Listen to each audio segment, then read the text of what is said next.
very soon, the show will start. Deacon's running late, and I'm getting our news stories up. I saw him shake his head a moment ago. It looks like he's like way behind on stuff, so he may not be able to join at all. But we'll get this going in just a moment. Hopefully my audio is coming through over the white bat.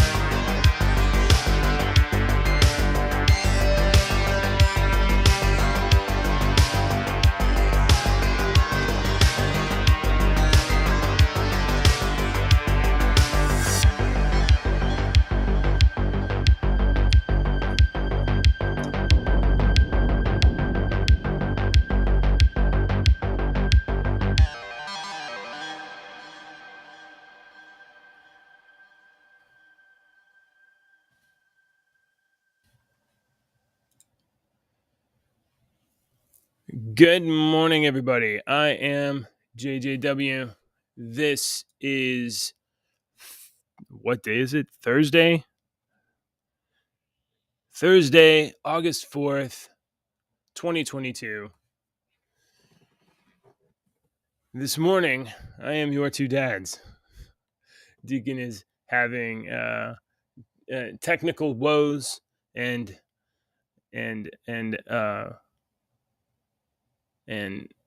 obligations to for his job, which is, of course, most important. This is a side gig, a thing on the show on the side. And you know what? Maybe he'll catch up in a little bit and be able to jump on and tell us what's what. Maybe not. I don't know. But for this morning, we've got a little bit of news. We've got some very important news. But I do want to say good morning to everyone who shows up. And until Deacon gets here, I'm going to pull the chats onto the screen like this. And then maybe I'll put myself underneath down here like this. And that'll work. Yeah, that'll work. That's the ticket. Okay, so before we get going, good morning, everybody. It is Thursday morning. I've got my coffee. I hope you have yours. Deacon's computers has been doddered to death. His laptop was doddered to death last night. So he'll be joining when he can. He has his mic, he has his desktop rig, but he's also got probably to record ads and stuff. He is, of course, a professional broadcaster, and I am, of course, a professional not broadcaster. So you get what you get, and this morning you get me. I picked these stories out yesterday, but maybe something overnight happened that was interesting, and if it did, let me know. You can put it up in the chat, and I'll look it up if you find something interesting. But otherwise, we've got this stuff that I've got picked out and ready to show you. And hello, guest Deacon. Busy person. Hello. I'm making all the excuses for you. You don't have to put this first. You can handle your ad recording. Make sure you talk about biscuits. It's been a day. You're just gonna have to deal with this for now until I can get the Southern mess done. All right, chat. You were going to be popular. You were going to be internet famous for a moment, but now you shall be relegated to this to the hiding spots. Hey, Deacon, take care of what you got to take care of. I can talk about this stuff. Besides, it'll probably bore you. It might bore you. Hey, I can tell you one thing that's happened so far. We don't seem to be at war with China, and yes, and Pelosi is awful, and apparently China knows that too. Batteries immediately afterwards decided to help them power up the upcoming school year. That $500. Let me see if I can. Public relations coordinator Lori Barrett. Jeremy's 15 seconds of fame are gone. But Deacon, you should know that I pushed the mute button on you. So if you want to talk, you got to unmute. You're good. All right, bro. All right. So today's Thursday. Yesterday was Wednesday. And on Tuesday, a whole lot of states did some primary stuff across the nation. So it took a day or two so that we could get summary results. I'm sure nothing will change over the next few days or weeks as late ballots are counted and mail-in ballots are counted and lost ballots are counted. Who knows? There's some interesting stuff going on, though. Mostly the stories are pro-Trump candidates largely prevail. Although citizens in Kansas did vote to support abortion rights in their state. Is that a death blow for MAGA? I don't know. Probably not. It's probably just moderate people being moderate. And that's, I don't know. Let's find out. Tuesday was primaries in 5 states: Michigan, Missouri, Arizona, Washington State, and Kansas cemented Donald's role as a powerful force in the Republican Party. Several of his endorsed candidates emerged victorious, while 3 GOP House members in Washington State and Michigan were fighting for their political lives amid a populist backlash over their votes to impeach Trump after January 6, 2021 Capitol riot. Oh, is that that's not an insurrection anymore? In fact, we know it's not an insurrection because the January 6th committee has proved it's not an insurrection by highlighting the Harvard study that said it's not an insurrection. It was just people being rambunctious, trying to fight for saving their country. So it wasn't an insurrection. Nobody gets to say insurrection anymore on the news. That's what I think. JJ, what? That word sells. It sells. Yes. Yes, God, and the little person, whoever come up with that, the little reporter come up with that, probably thought that they were the bee's knees after they come up with that damn insurrection. I always loved watching the damn.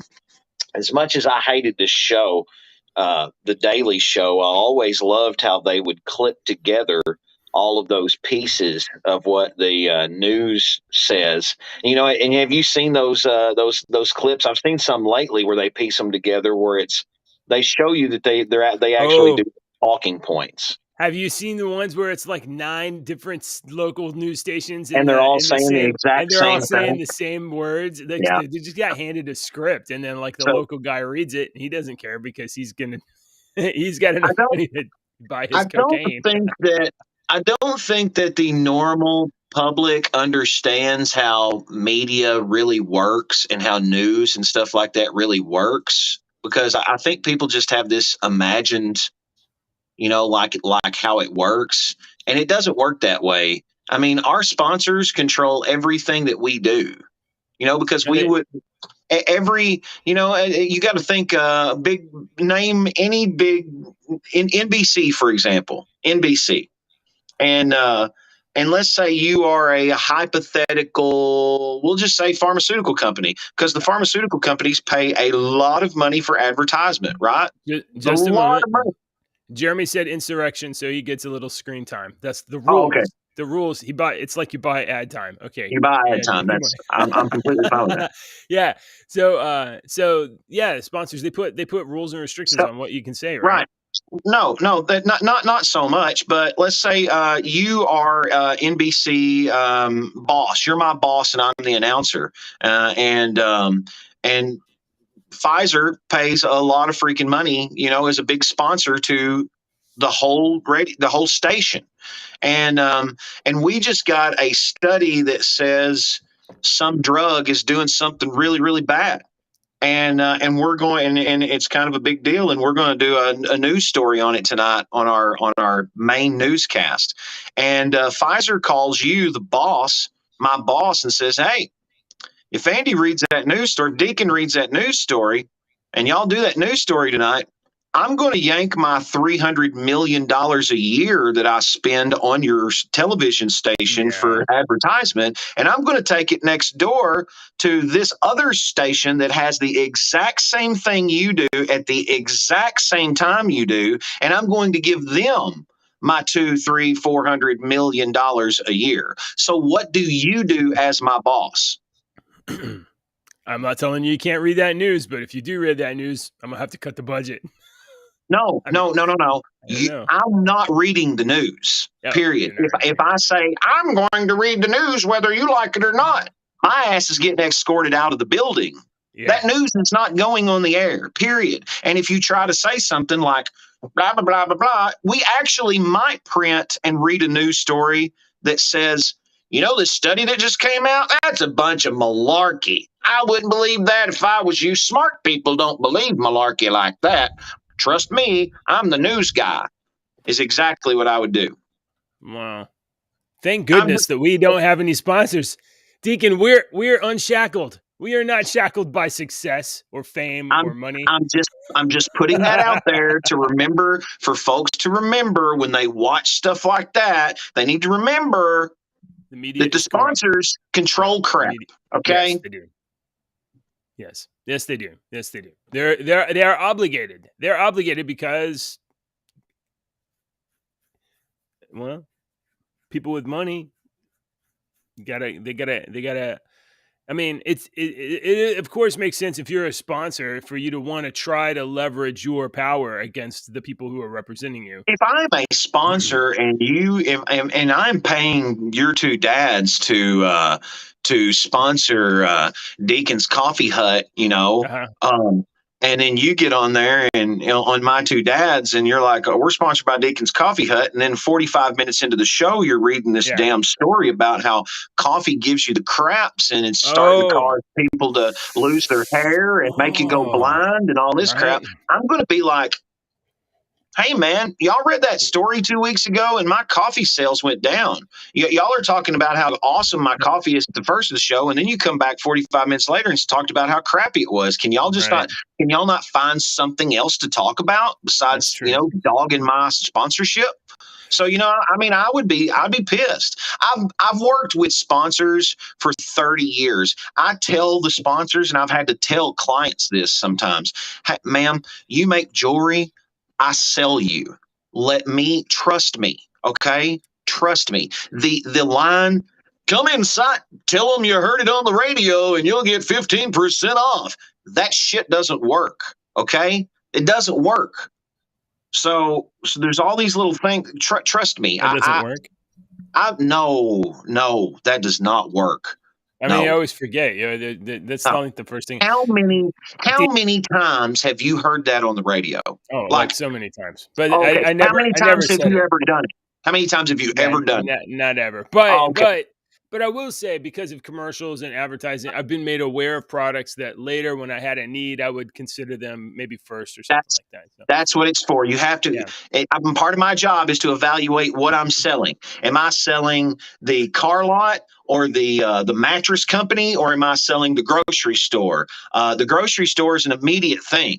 The mattress is a once. It's not.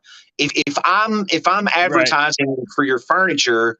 And I'm like, if I'm doing a live remote, and I've been at a mattress store and doing live remotes, I tell them, "Listen, don't expect a lot of traffic through here, okay? Because what we're doing is giving them top of mind awareness. A mattress is not something that you buy on an impulse. It's one of those things, like you said, hey, we need a new mattress. I heard Andy talking about this on the radio the other day down at the thing. Let's go down and check them out." It's not an immediate come in thing. So, it's the same thing. All right. So before we back to the story, just imagine that there was an offer for a sponsorship for your two dads. Exactly how fast and how much would I totally sell out? Yeah, me too. So fast. It'd be so quick. I'd be like, this is our chance. We're going to have coffee mugs and T-shirts with our name on them. It's going to be great. What do you want us to talk about? Yeah, hell yeah, I'll talk about that. Yeah, I'll run a TikTok is the coolest thing ever. Yeah, I love Instagram. TikTok, kids. I don't know. Maybe I tend to just go with wherever I'm thinking at the moment. So it may be a bad investment for a sponsor. It certainly would with our limited audience at the moment.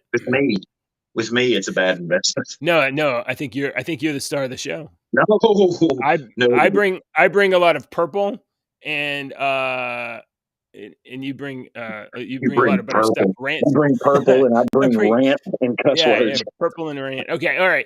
So voters in Kentucky rejected by 20-point margin an amendment to the state constitution that would nullify the right to abortion.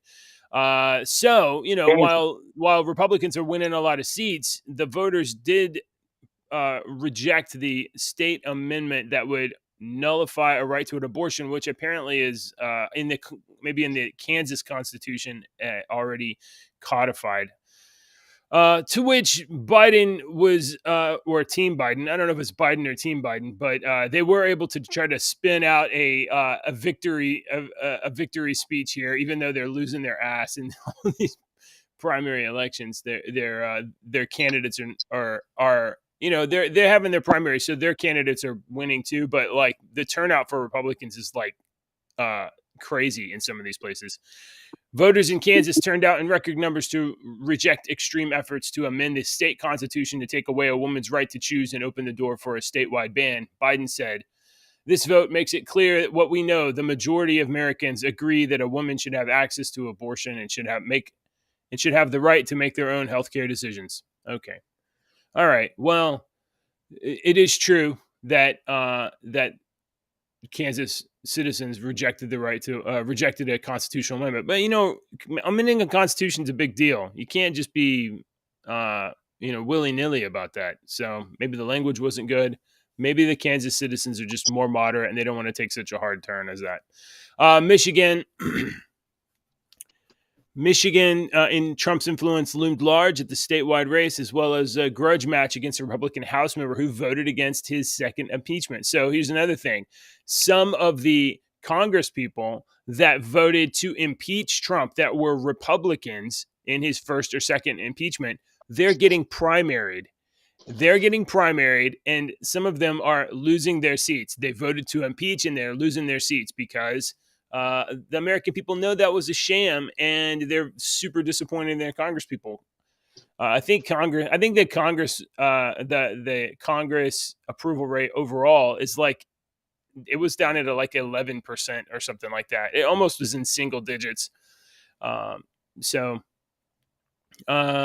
Tudor Dixon, the Trump endorsed candidate, vying for with several other Republicans to challenge the incumbent Democratic Governor Gretchen Whitmer, cruised to victory in the crowded primary with more than 40% of the vote, nearly twice as much as her competitive GOP rival. Dixon's decisive win immediately generated excitement from prominent Republicans across the country, instantly transforming this challenge to Whitmer into a closely watched national race. That's one to watch in a couple months. The Whitmer, because obviously Whitmer was one of these governors that was like imposing a lot of lockdowns and stuff during the era of the COOF. Missouri, in the Missouri primary race to replace GOP Senator Roy Blunt, Trump was torn and eventually hedged his bets. On Monday evening, the president, did you hear this? President Trump endorsed Eric. Did you hear that? Okay, so for the Missouri Senate, or for the Missouri contest, Trump said he endorsed Eric. I think he said it on maybe on Truth Social. I'm not sure which one. There's 3 Erics running in this race, or in this state. Eric Schmidt and Eric Greitens. On that question, Trump responded, Missouri Republicans would need to make up their own minds. So 2 of the people running in the primary for the seat both named Eric, and he just said Eric. So he can't be wrong. And so that's Trump just being humorous, I think. This weird endorsement aside, one of the Erics prevailed on Tuesday. It was Attorney General Eric Schmidt, easily finishing with a decisive victory. Scandal-plagued Eric Greitens was in third place, just behind social conservative Rep. Vicky Hartzler. As of Wednesday morning, Schmidt had garnered 45.7% of the vote to Hartzler's 22.1%. So he has the plurality there. And over in Arizona, obviously a favorite state for us to talk about lately. Is there any Erics running in Arizona? If not, I'm not interested. Only Erics only. No, you know who's running in Arizona is Carrie. Hold on. I want to see her name in here. Yeah, she should change her name to Eric. She might be good for her. Are they not talking about? It's a good name. Good name. There's a lady running for governor of Arizona who is just doing a great job. Carrie Lake, right there. Okay, so there it is. So Arizona, in the battleground state of Arizona, Trump is engaged in a fierce proxy war with his former VP over the direction of the party. Oh, surprise.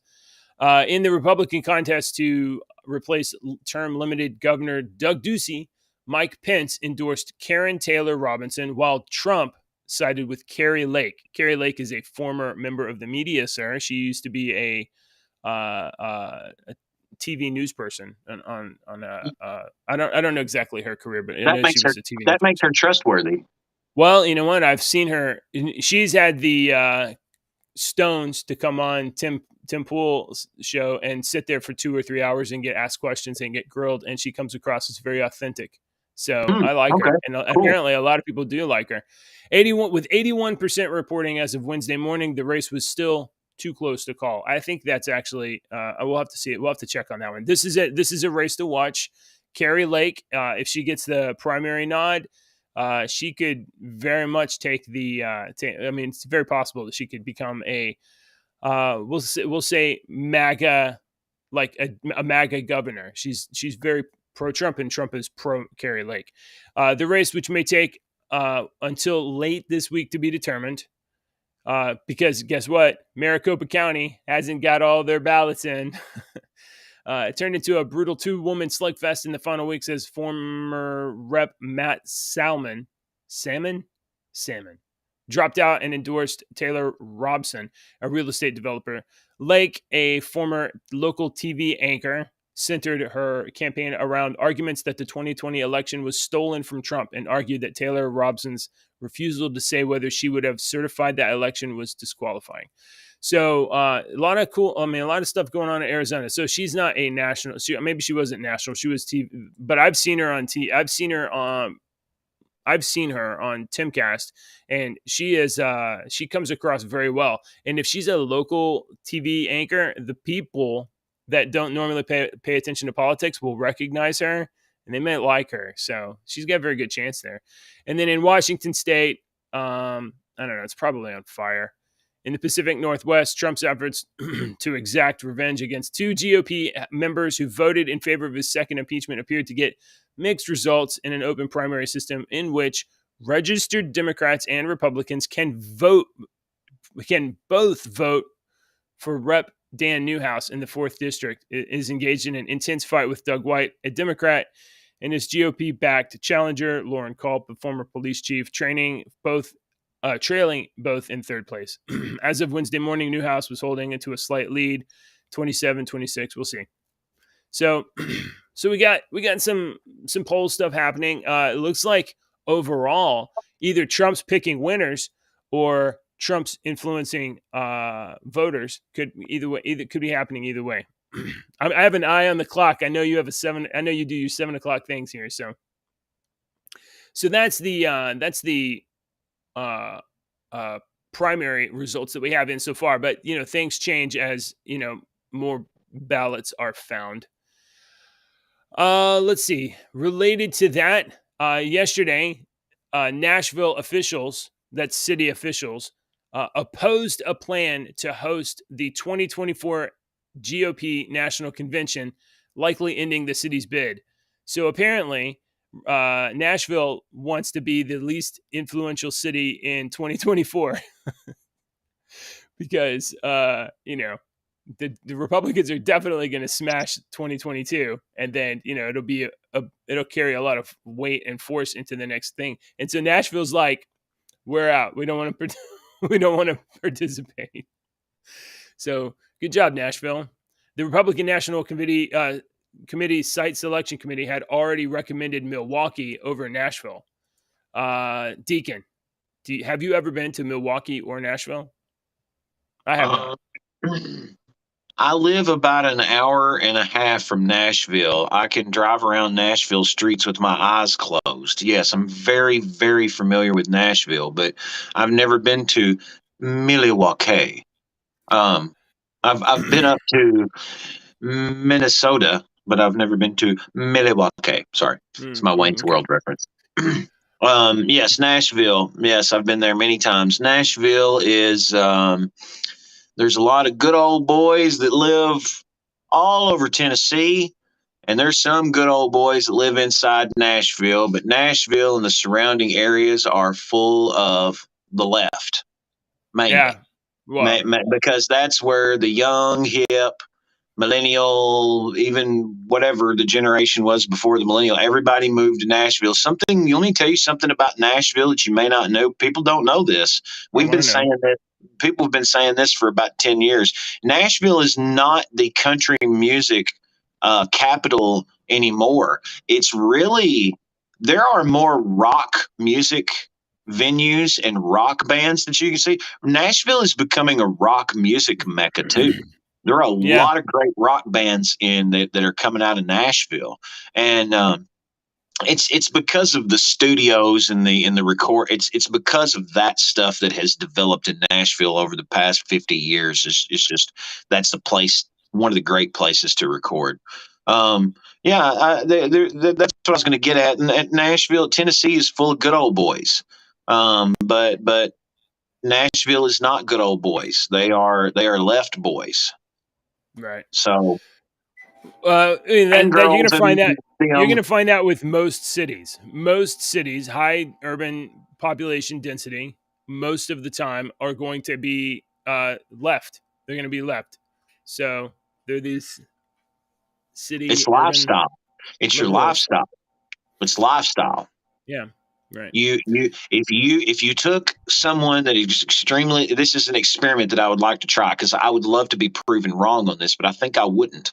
You take someone that is extremely left and you put them in a rural area and have to make them survive for 10 years and have to go with what the government does with the treating the rural area instead of a city area. And I guarantee you it would change their minds on a lot of things. Guarantee you. So here, oh, I don't have our big story up. Our big story's coming up soon, folks, but we're not there yet. Big story, of course, being. Did you see my video, my little promo video I did yesterday? It wasn't my best one. Wasn't my best one, I but don't know. yeah, it's okay. I announced that. Yeah, I announced that on today's shows we would be talking about primaries, polls, and plagiarism. That's what I announced. So we do have some exciting plagiarist stuff to talk about later today. But before that, we already talked about primaries. There's a little bit of poll stuff, and I was going to discuss this as well. The Real Clear Politics. They not only have a story about the Trump's good night in Kansas, but they also they kind of keep Biden approval polls, congressional ballot approval polls, and things like that running all the time. Currently, President Biden's job approval, according to Real Clear Politics, which is an aggregate poll, it's an aggregate, which means that they check all the other polls and they kind of like bring them together and scientifically ignore scientific everything and just kind of smash them together and get an aggregate approval that has currently Joe Biden's job approval at 39%, 39.5% approve, 56.4 disapprove. That is up 16.9 points. Oh, that's a spread of 16.9 points, which is quite a big spread here. So going into, I mean, it's August now, in like a month and a half, we have in 2.5 months, we have the November, 2022 midterm elections.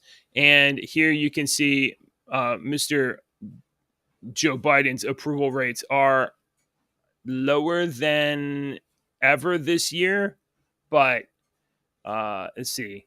That's only as far back as April where he was positive. And then so here we go. This is where we're at. Now, look, he's climbing. He's dipping down again. But he's under 40%. That's not too good for him. It's not too good for Democrats because voters tend to basically punish the entire party for the president. And if they're not happy with the president, They're not going to vote for the. They're going to punish the Democrats.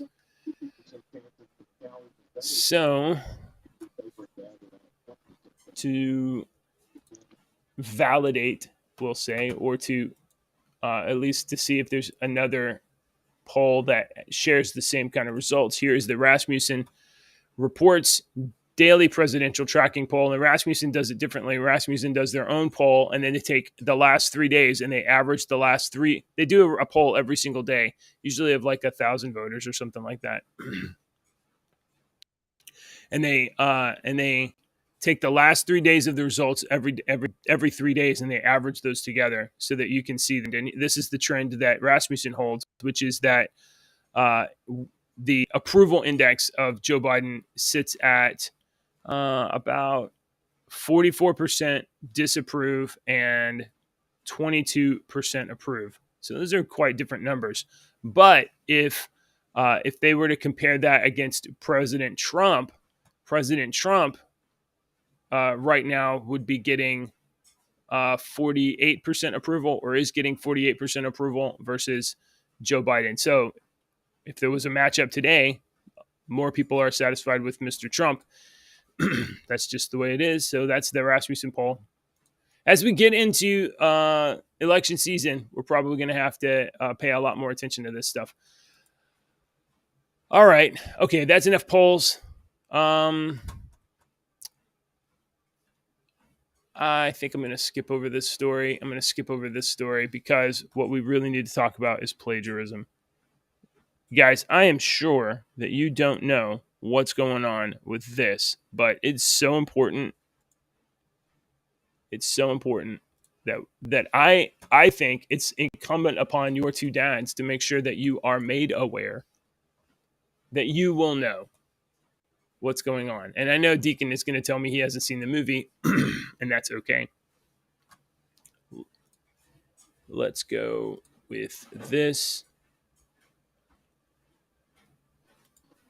Deacon, I know you haven't had a chance to see the Batman yet. Mm-hmm. Oh, so Jeremy says that our vote's irrelevant.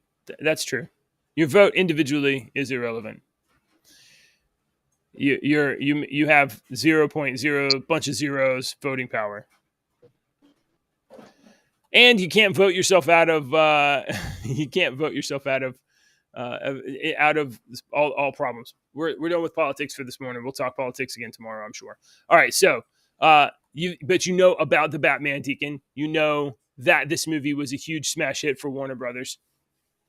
What you may not know is that the Batman, written and directed as credited by Matt Reeves.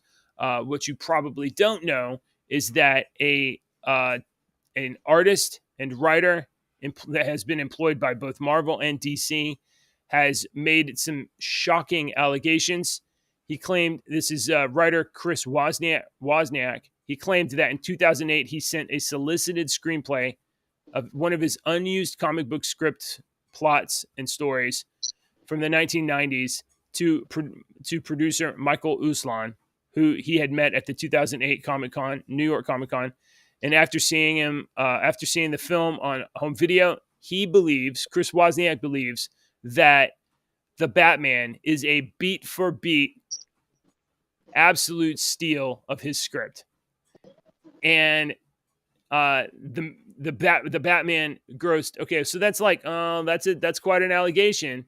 The Batman grossed $770 million globally, and Wozniak says that neither the producers nor the studio have ever reached out to him or bothered to negotiate any kind of contract to make sure he was fairly compensated for his original story. He posted this 13-minute video, which I encourage everybody to watch on their own. And he has a lot shorter video, but I'm going to hit some highlights. What was that sound? Oh, I talked to Restream yesterday, and Restream said that the reason why I get named you and you get named me is that because I gave you admin access to this thing. Their solution for admin access is just to let your account be me when you're here. And I was like, that's stupid. Why would you guys do that? So I have a ticket in. Maybe they'll fix it. But so for now, we're gonna have to just keep checking our avatar and our name or whatever, because they just keep saying that they're just, as far as they're concerned, we are the same person. I think you are muted. You have muted yourself. No, you're. I don't know if he's talking to us or the radio. Should I unmute you? Are you talking to me? Oh, yeah, you're Hello. unmuted. Yeah, you were There you muted, go. or you were you didn't have it in the plane. Okay. Anyway, Yeah. Okay, so I watched a couple of his videos, and these things are quite damning. I mean, basically, if you took like some superficial information out, like oh, it's the end of Batman's career, oh, and replace it with like, oh, it's the beginning of Batman's career, and a couple of other things, it is straight up a beat for beat. Like it really does. It's quite condemning. So Michael Usman is the producer. Matt Reeves, the writer director of the movie. This story goes all the way back to the 1990s, where Chris Wozniak wrote a Batman Riddler plot and pitched it to DC in like 1990, and he sent it to a now deceased editor at DC, and he shopped it around quite a while. And it was a good story, but DC didn't pick it up for whatever reason. And so he shopped it around several years ago, and in fact was still pitching it up until 2008, but didn't ever get any bites. Well, apparently one of the people that he sent the story to was Michael Usman, who was talking to him or whatever, and he got the story. And then later, this movie comes out, matches his story top to bottom. And wait a minute. It matches his story in a sense of storytelling.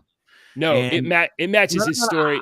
I watched the thing, and I watched I watched all the things, and I watched the comparison and everything. And yeah, there are certain spots that match, and then there's certain spots. I'm a storyteller, so I was trying to come into this objectively. Like, there's only certain things that you do in stories. There's a limited number of things that people do, so of course you're going to repeat some certain scenarios and certain things. But no.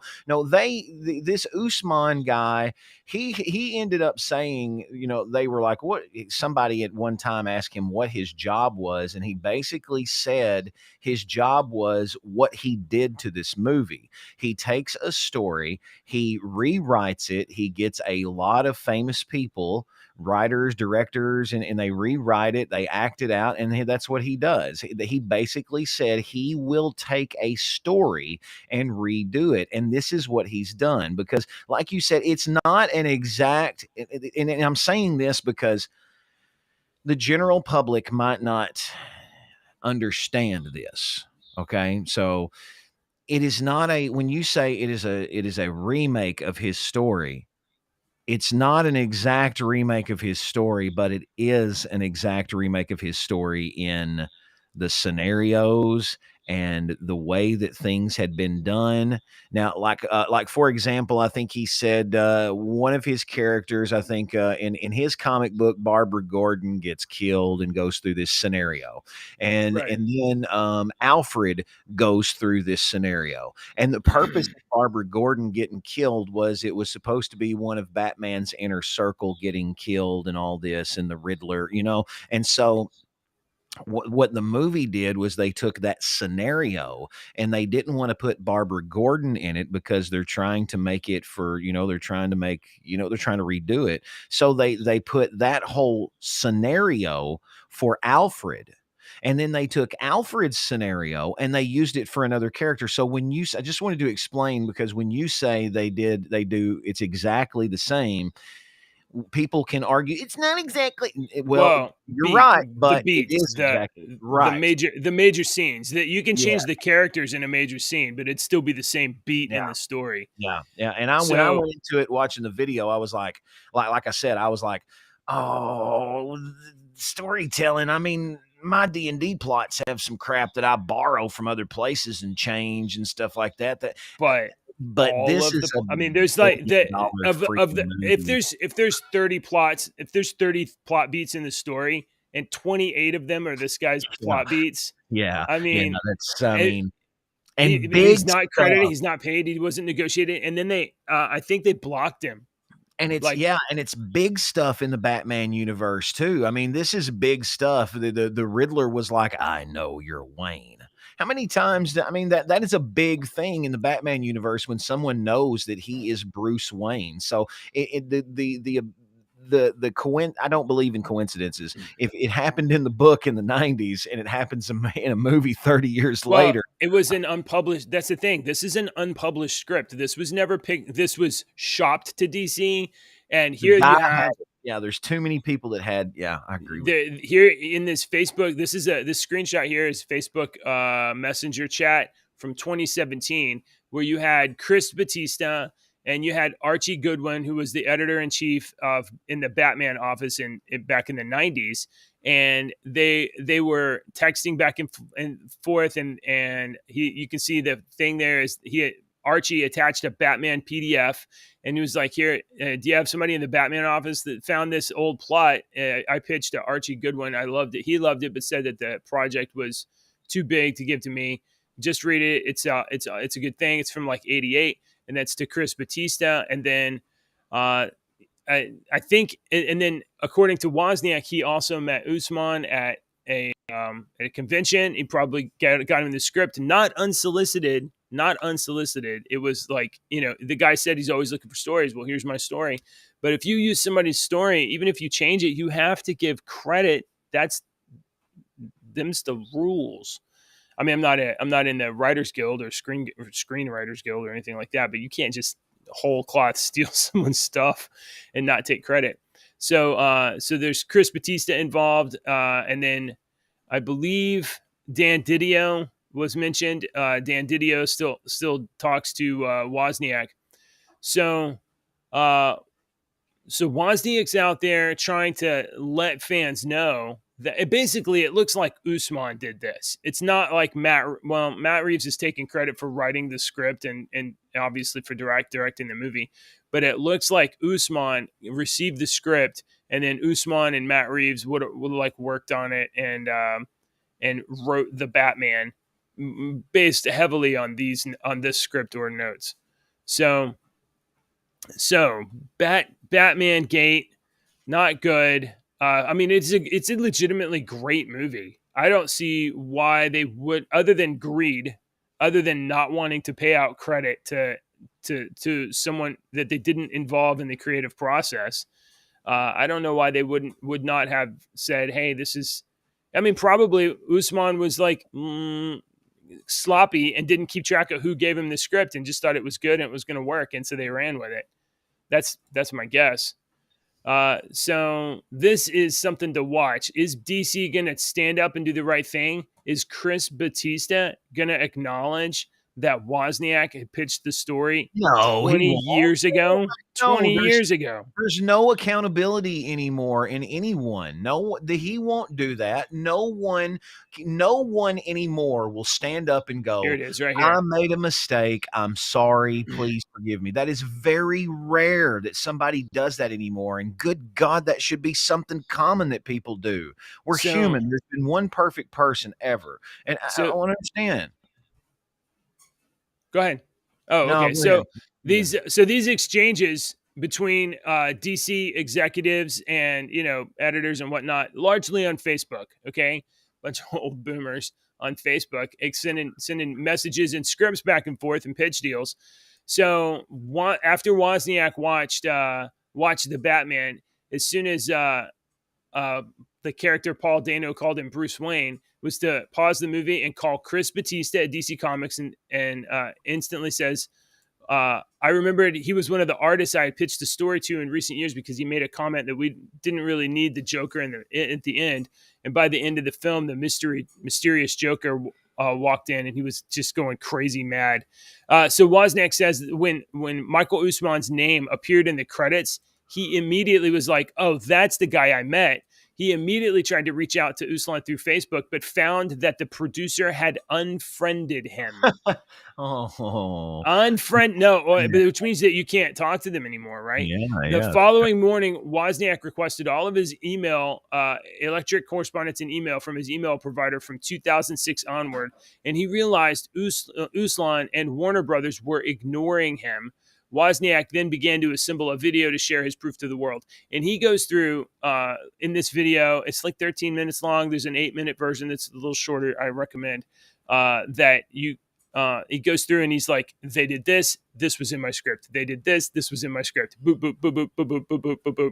Oh, here's one change. He lines it up for you. He lines it up on the screen. He's like, this is what mine did. This is what theirs did. This is what mine did.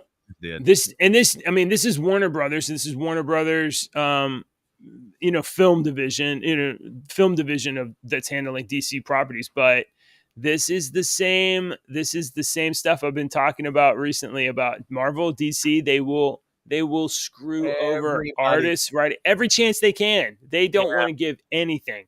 It seems like the comics industry is terrible about that, and it's bled into the movie industry because the comics realize crossover comic books anymore, and it's all in movies. You got people in comics that always wanted to be like famous movie writers or something, and they're crossing over. They're using these properties, and it's the same bad faith acting, bad faith negotiations. But to that extent, I mean, the guys that do want to write movies and novels and stuff like that do comics and whatnot, man, some of those have been really good. You can like or not like Kevin Smith, but you got to say some of his Green Lantern stuff was really freaking good. He's an excellent writer. I mean, didn't he do a lot of Daredevil too? I think he did. Lot of Daredevil.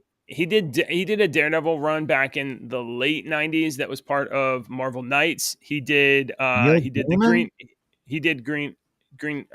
Green Hornet run. Did he do Green Lantern? I thought he did Green Lantern for a long I know he did a Batman run, and then he had Batman pee his pants, which pretty much lost a lot of respect for a lot of people.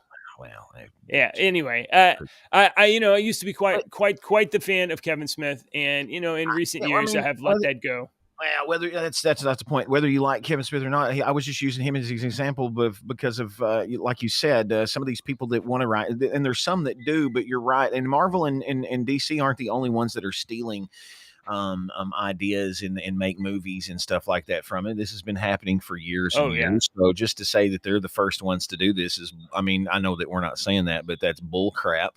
Movies and stories get stolen all the time. I was watching a thing on the Roku channel that I happened to find yesterday. I was bored. I was in the house. I was wanting to take a nap, and I had time to take a nap, and I actually never fell asleep because I started watching this freaking show on Roku, and I can't remember the name of the show, but it was basically they took it was a couple of seasons. I'm sure it ran on like A&E or some crap that I never watched, but it was they took like this movie is based on a true story, and then they tell you the true story and how close it was to what the movie got wrong and what the movie got right and stuff like that. And the one that I watched yesterday was over Donnie Brasco. I freaking love that movie. I've seen it a million times, and I was like, oh, that's the first one. I'll watch that. And so sometimes if you wrote a story and you gave me a good idea, JJ, and I'm a movie guy, I'm going to steal it, and if you can. I've just got to give you a little bit. I always joke that based on a true story. The only true thing about this and the thing that really happened was they were both male. That's about as close as some of them get. But yeah, I'm a story writer and I'm a storyteller, and I have trouble telling people some of my ideas. Me and you were talking one day off the air about some ideas and whatnot, and I was like, I don't know if I want to, because I'm always gun shy about telling people my ideas. But I was like, I'll tell JJ my idea. If he steals it, makes $1 million, I don't care. I don't have that kind of discipline, reach, or anything. I told you I have some great ideas for some science fiction stuff, and I was like, check this out. And then I don't have time to write this. I think I can come up with some good stories. Yeah. My kids loved the first part of our little D&D mission the other night. So yeah, I mean, I want to keep an eye on this. The context for this is not only did the Batman make $770 million worldwide, but also the HBO Max has greenlit a Penguin TV show based on I forgot his name. What's his name?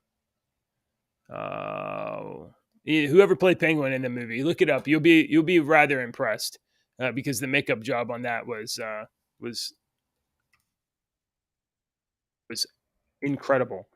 And there's not. I'm not saying anything about the Batman not being excellent. It's really excellent. It's just that they should be given credit to who it's due. Colin Farrell. Colin Farrell played the Penguin in The Batman. And you would not believe it if you see photos of the Penguin in The Batman. So you recognize Colin Farrell, of course, this fella here. And let's do...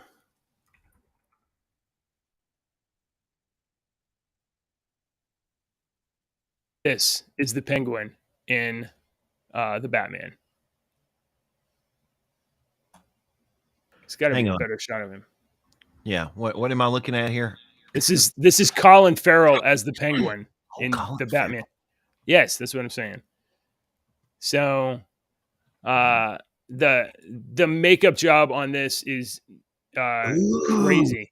Ooh. And they're going to have a mini series that's based on this Penguin. It's going to be called The Penguin. God. Dude. So, I'm excited over this look. This Penguin, that looks awesome. I mean, I like Colin Farrell. But he looks nothing like Colin Farrell. He looks like a penguin. His face he's got like this scar on his nose or something like that. Yeah, that's how you envision him. That's so. Great. So I thought the who do you think did the best Penguin? You may not have seen Gotham. I thought the guy that played the Penguin in Gotham. Oh no, I watched Gotham. I watched Gotham for a couple of seasons, and it was okay, but it was like they were trying to teeter this line, and they were trying to make Commissioner Gordon like a superhero, and like I didn't get that from it. Gotham wasn't a Batman story. It was about the villains. It was about origins. It was origin stories, and that's what I loved. I thought it was great.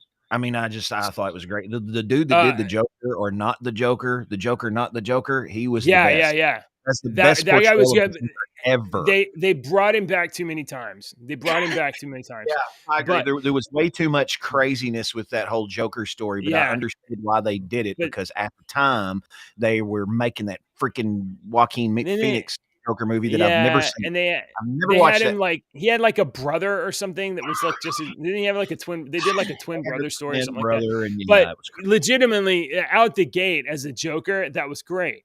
And the guy that played the Penguin on Gotham, his take, absolutely brilliant. He was one of the best. That was one of the best portrayals of the Penguin. The Bruce Wayne, whatever, it doesn't matter. The Selena Kyle, okay, she was all right. Kyle was good. Yeah, I thought all the portrayals were pretty good. Ed Nigma was really good. Yeah. No, that show had a lot of good stuff. I think it was maybe only constrained by the fact that it was a traditional network show, and if that show had been maybe unhinged a little bit to be a little bit looser, and then. And traditional network show means you have to do a lot of episodes, which means you have to kind of like keep having nothing change over the season a little at a time. They could have taken those same characters and done some really interesting. Anyway, it was very, very good for what it was able to do. It was very good. But I did lose interest around the 4th or 5th season or whatever. I fell off. I was like, I can't hang in here anymore. When they had like Joker's brother, I don't know what it was. I don't know. I lost it.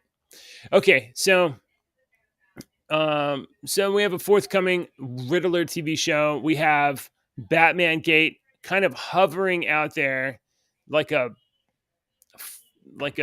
lingering fart. This really needs to get resolved, and I hope that Warner Brothers under Zaslav and I think it's Zaslav. I can't say his name. I hope that Warner Brothers, Usman owns up to being a, thieving bitch. And Matt Reeves owns up to it, like at least saying I didn't know or whatever. But I hope that some credit is given to Wozniak if it's true that he's been nobody will own up to it. And if they own up to it, that Matt, he'll say, "Oh, well, I did write it, Well, if I rewrote Shakespeare, I technically wrote Shakespeare, jackass.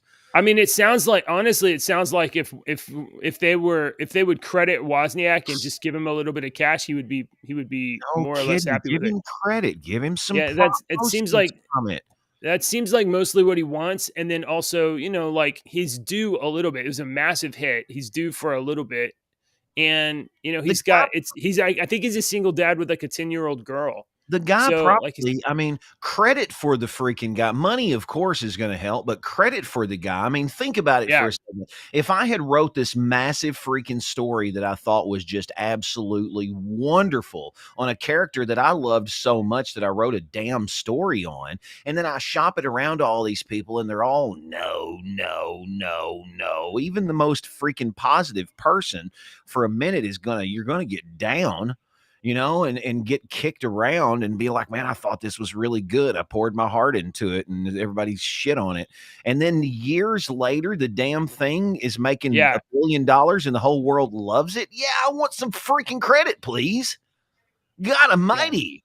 So, anyway, I think the thing that can make DC do the right thing is like public pressure. So the more people that know about this thing, and at least an allegation. I mean, at the very least, DC should respond and be like, well, no, this isn't true.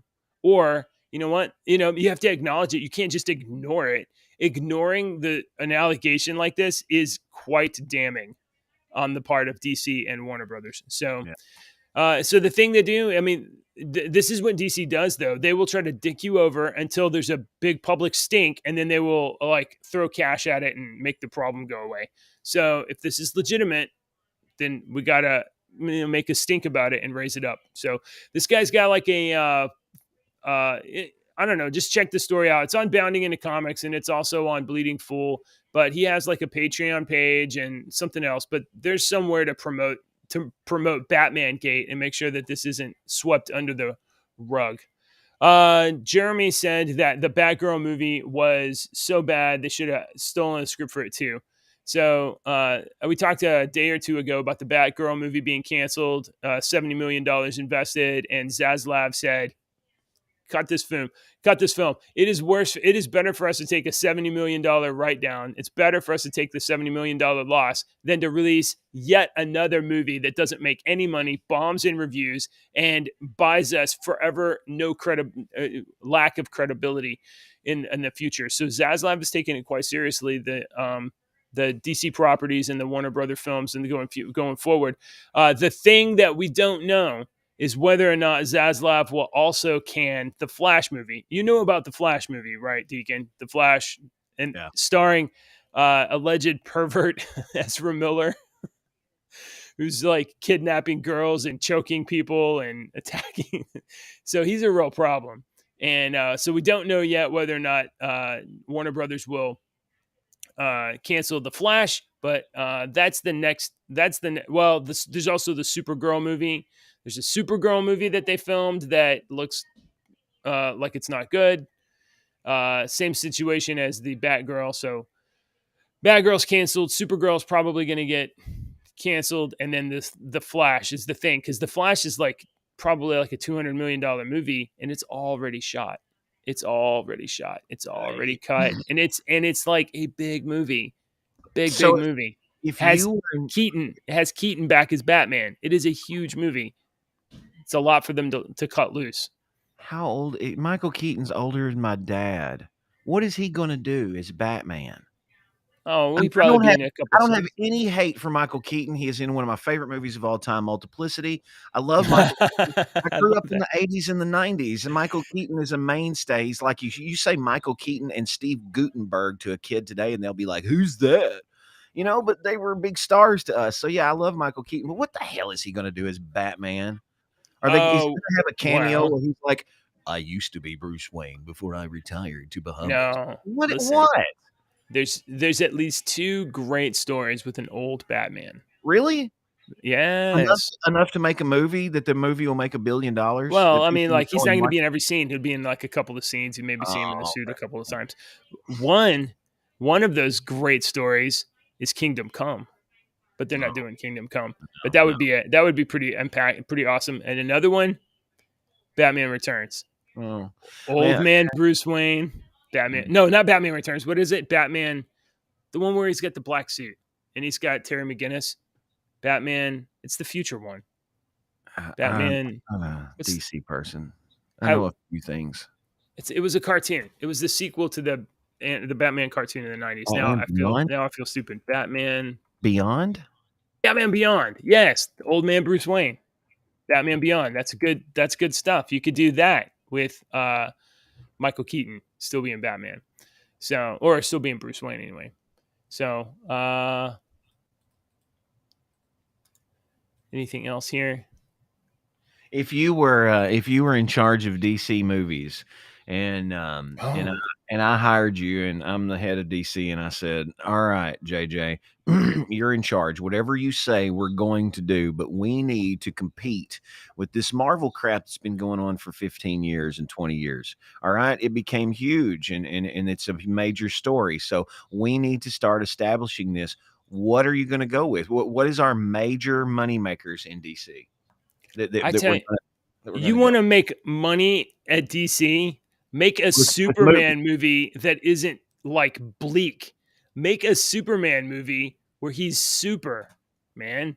Where it's like positive and hopeful and amazing and like bright, and Superman saves the world. That's what you make. That's what people want to see. People want to see an amazing Superman. People want to see a dark Batman. People want to see a strong Wonder Woman. That's what people want to see. People want to see a Green Lantern that's not entirely cartoon costumed. I mean, less so. I mean, they obviously want to see an amazing Aquaman. Aquaman made like $1 billion. And Jason Momoa. Jason Momoa is sexy as hell, though. That's my theory. I think so too. my wife is pitching in on endorsements of Jason Momoa. Yes. I might let him feed me grapes, honestly. I mean, I wouldn't say no outright. I'd say, can I think about it? I mean, can we drink a beer and think about it? Hear the train. Once I got in his presence and like standing there in front of this 7 foot long or 7 foot tall dreamy man, yeah, I might be like, all right. Yeah. So Jordan says Superman is the worst hero, and I will agree. There's definitely the Superman problem because, like, what do you do with a character that can do everything? But I tell you, if you go back and watch Superman, stories. It's like X-Men. There's only so many damn stories. The first Superman movie, Superman the movie, 1978, was a lot of. It was something new, and I think that you can do a Superman movie where it's him legitimately being 100% Superman, fighting something, but like being hopeful. The message you should leave a Superman movie bursting with hope of like everything's going to be better. The world is not a trash fire. That's what you should have. That's what you should end. Yes, dear. Did you want to talk to Deacon? Yes. Here you go. Here you go. Go ahead. He can hear you. Everybody can hear you. Hi, Deacon. You know who else can hear you? Ew. Uncle Jeremy can hear you. Uncle Jeremy is, there's his name right there. Say hi to Uncle Jeremy. Hi, Uncle Jeremy. That's Uncle Jeremy's name right there. Yeah. Hi, Uncle Jeremy. Yeah, he said Uncle Jeremy can't talk. He doesn't have a mic. Yeah, he don't have a mic, but he can. Good job. He knows watching the chat. All right. Well, that is all the news that I have today. I'm sure we will have better news tomorrow. Tomorrow's show is going to be even better than this one. There it is. Oh, hey, look, you see this right here? Uncle Jeremy said hi to you. It's in words right there. See that? It says hi, H-I. Daddy, may I say hi? Can I say hi to him again? Yeah, you can say hi to him again. Of course you can. Hi, Uncle Jeremy. Do you want to talk to Uncle Jeremy later? Right today. Today? Okay, let's do it in just a little bit. He's still awake, so we'll call him. We'll call him after the show. All right. Awesome. All right. So that's all. much. Yeah, it's great. I mean, this is the best part of the morning, to be honest. So that is all the news that I got right now. I'm sure there's many stories that we missed, and we will have to catch them later. Thank you for watching, everybody. Please hit like, subscribe, and share this crap on Facebook. All right, we are growing. Hey, I want to tell you, you guys are doing a pretty good job of growing the show, because our subscriber, we are now subscriber positive for the first couple of weeks. Hey, can you go yell at her over there? Can you go yell at her like right over there? Right over there. Okay. So first few weeks of the show, we were losing. No. First few weeks of the show, we were bleeding subscribers, but now we are growing subscribers again, and that's good. So, hey, we start small and we build up, and we will be slightly less small. So that's all I got to say. Deacon's hitting our little flags. Please like the stream. It's literally the least you can do. And Deacon rules, JJ rules. This is Thursday, August 4th, 2022. He is Deacon. I'm JJ. We're your two dads, and we will see you tomorrow. Bye. Bye.